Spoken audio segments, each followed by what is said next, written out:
99% காங்கிரஸ் மக்கள் வந்து திமுகவோட கூட்டணி வேண்டாம் தான் தொடர்ந்து சொல்லிட்டு இருக்காங்க. கீழ்மட்ட தொண்டன் வரை வந்து இந்த கூட்டணி பொருந்தா கூட்டணி, இதுல இணக்கம் இல்லை அப்படிங்கிறது கன்வே ஆயிடுச்சு. அதான் உண்மை. காங்கிரஸ்காரர்கள் எப்பயுமே வந்து திமுக வசப்பாடுறது இயற்கையான விஷயம்தான். ஏன்னா எந்த வேலையும் நடக்காது. குறைஞ்ச சீட்டுகளுக்கு இவங்க ஒத்துக்கிட்டு போன மாதிரி தெரியுது. இதனால கட்சிக்குள்ள அதிருப்தி அதிகமா இருக்கும், காங்கிரஸ்குள்ள அதிருப்தி அதிகமா இருக்குங்கிறதா பார்வை. தாவேகா கூட போனோம்னு நிறைய பேர் ஆசைப்பட்டாங்க, அதுல மாற்று கருத்து இல்லை.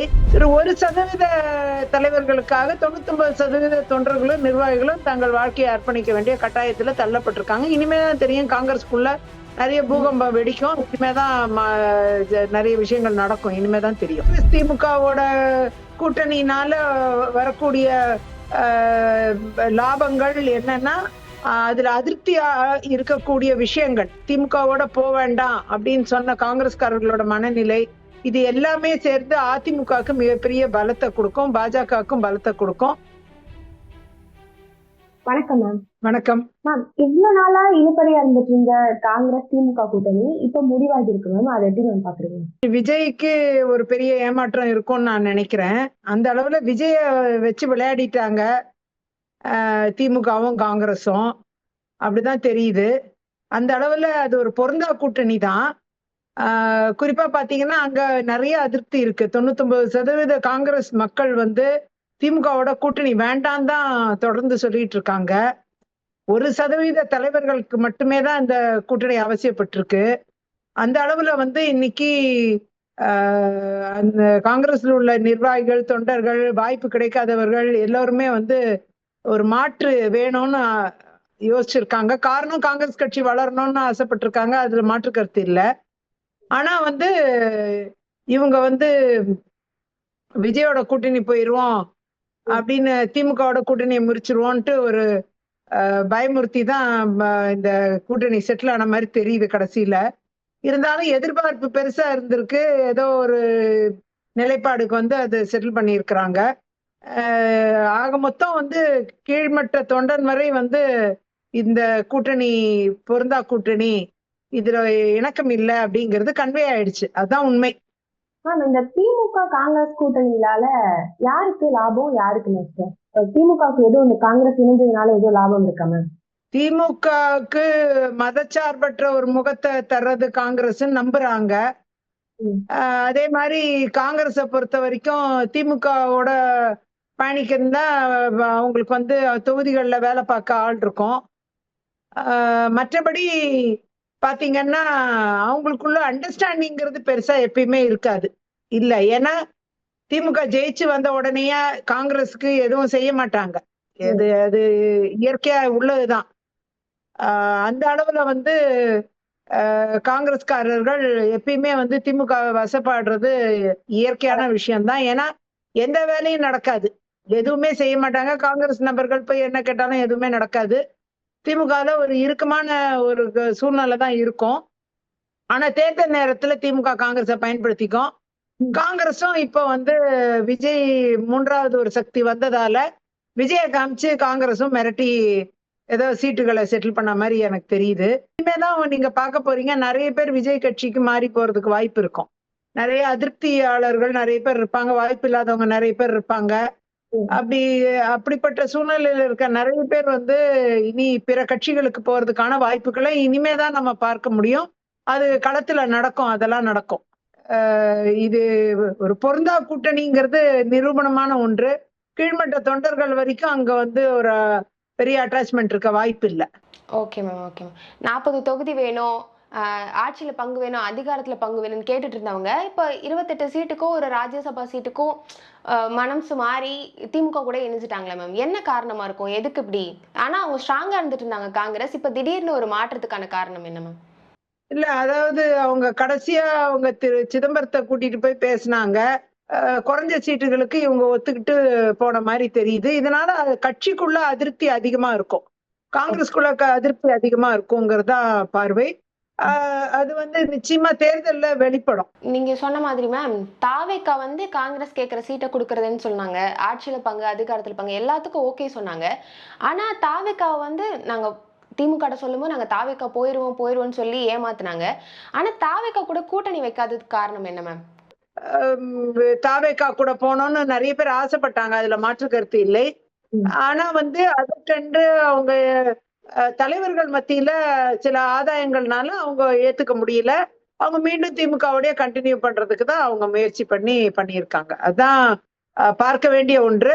சரி, 1% தலைவர்களுக்காக 99% தொண்டர்களும் நிர்வாகிகளும் தங்கள் வாழ்க்கையை அர்ப்பணிக்க வேண்டிய கட்டாயத்துல தள்ளப்பட்டிருக்காங்க. இனிமேதான் தெரியும் காங்கிரஸ்க்குள்ள நிறைய பூகம்பம் வெடிக்கும். இனிமேதான் நிறைய விஷயங்கள் நடக்கும். இனிமேதான் தெரியும்.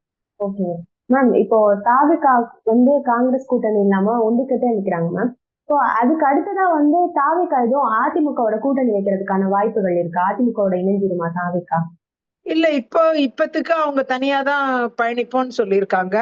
அந்த அளவுல கூட்டணி வர்றதுக்கான சாத்தியக்கூறுகள் மிக குறைவாதான் தென்படுது. அதனால எனக்கு தெரிஞ்சு அவர் அரசியல் எதிரி திமுகன்னு சொல்லி பார்க்கும் பொழுது இப்ப காங்கிரஸும் வரேன்னு சொல்லி ஏமாத்துனது, இது எல்லாமே மனநிலையில என்ன மாற்றம் ஏற்படுங்கிறத இனிமே வரும் காலம் தான் நம்ம பொறுத்து இருந்து பார்க்க வேண்டும்.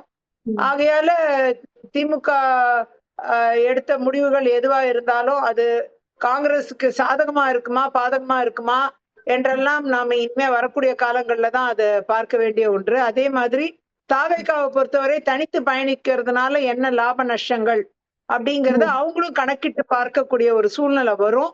ஆகையால அவர்கள் என்ன முடிவுக்கு போறதுக்கும் வாய்ப்பு இருக்குங்கிறது என்னுடைய பார்வை. Okay ma'am. இப்ப காங்கிரஸ் திமுக கூட்டணி வச்சதுனால அதிமுக அண்ட் கூட்டணி கட்சிகளோட வாக்குகள் எதுவும் பாதிக்கிறதுக்கான வாய்ப்பு இருக்கா மேம்? அதிமுக பாஜக கூட்டணி ஒரு திட்டமிட்ட கூட்டணி. அதுல எந்த பெரிய மாற்றங்களும் இருக்கிறதுக்கு வாய்ப்பு இல்ல. காங்கிரஸ் திமுகவோட கூட்டணினால வரக்கூடிய லாபங்கள் என்னன்னா, அதுல அதிருப்தியா இருக்கக்கூடிய விஷயங்கள், திமுகவோட போக வேண்டாம் அப்படின்னு சொன்ன காங்கிரஸ்காரர்களோட மனநிலை, இது எல்லாமே சேர்ந்து அதிமுகவுக்கு மிகப்பெரிய பலத்தை கொடுக்கும், பாஜகவுக்கும் பலத்தை கொடுக்கும். அந்த அளவுல இந்த கூட்டணி சர்ச்சைகள், சஞ்சலங்கள் இதெல்லாமே அதிமுக கூட்டணிக்கு தான் வலிமை சேர்க்குது. ஏன்னா அவங்க களத்துல ஒற்றுமையா நிதானத்தோட பரஸ்பர எதிர்பார்ப்புகளோட பெரிய மாற்றங்கள் இல்லாம பயணிக்கக்கூடிய இடத்துல இருக்கிறதுனால மக்களுடைய பார்வையும் ஒரு ஆட்சி மாற்றம் வேணும், ஒரு ஊழல் ஆட்சி அகற்றப்பட வேண்டும் அப்படின்னு நினைப்பாங்க. திமுக ஆட்சியில பயங்கரமா விலைவாசி உயர்வு, மின்சார கட்டண உயர்வு மற்றும் நிறைய சொத்து வரி உயர்வு என்று நிறைய துன்பங்களுக்கு மக்கள் ஆளாயிருக்காங்க. அப்படிப்பட்ட சூழ்நிலையில ஒரு ஆட்சி மாற்றம் வேணும் நிச்சயமா கருதுவாங்க. ஆகையால் நிச்சயமா இந்த பாஜக இணைந்திருக்கும் தேசிய ஜனநாயக கூட்டணி, அதிமுக தலைமையிலான கூட்டணி நிச்சயமாக பலம் பொருந்திய ஒரு கூட்டணியாக தேர்தலை சந்திக்கும். அதிமுக தலைவர், பொதுச் செயலாளர் அண்ணன் எடப்பாடியார் அவர்கள் 10,000 ரூபாய் கருணை தொகையை அனௌன்ஸ் பண்ணியிருக்கிறாரு. இந்த ஜெயிச்ச ஆண்டே அனைத்து குடும்பங்களுக்கும் கொடுக்கப்படும் சொல்லியிருக்கிறாரு.